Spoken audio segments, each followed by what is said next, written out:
Simula na ng kampanya bukas para sa mga national positions sa Bilang Pilipino 2025. Kaya naman kabi-kabila na ang paalala ng COMELEC. Kaugnay niyan, nasa linya si Mon Gualvez. Mon, ano yung mga dapat tandaan sa umpisa ng kampanya bukas? Cheryl, bago nga magsimula ang kampanya para sa national positions bukas, muli nagpaalala ang COMELEC sa mga kandidato para sa kanilang mga gagamiting campaign materials. Git ng ahensya, dapat daw ikonsidera ng mga tumatakbo yung pangangalaga pa rin sa kalikasan. Bukod sa COMELEC, nanawagan ng grupong Eco-Waste Coalition sa lahat ng mga kandidato na hanggat maaari, iwasan na magkaroon ng basura sa pangangampanya.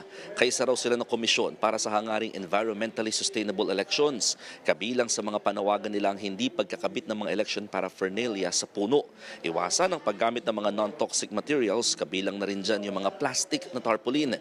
Tiyakin din na walang maraming basura sa kanilang mga aktibidad.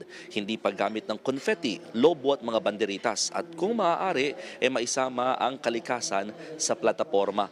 Kung hindi plastic, pwede naman daw gumamit ng mga alternatibo gaya ng karton, tela at papel para sa kanilang mga posters. Sa datos nga na nakuha ng COMELEC noong 2022 elections, nasa 20 tonelada ng basura ang nakolekta ng MMDA kada araw.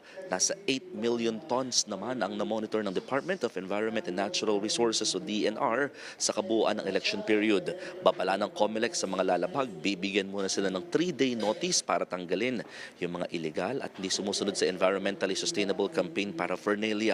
Hindi raw tatanggapin ng COMELEC yung mga palusot na pakakalaban lang ang nagkabit nito.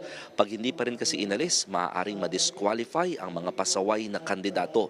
Maaari raw i-report ng publiko ang mga nakikita nilang lumalabag na campaign materials sa tanggapan ng election officers sa kanilang lugar.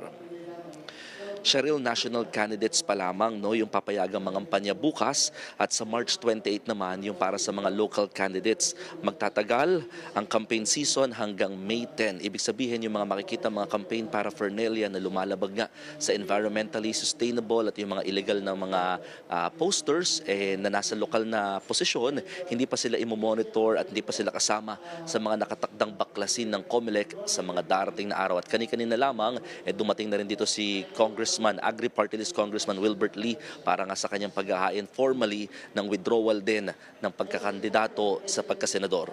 Cheryl. Maraming salamat, Mon Gualvez.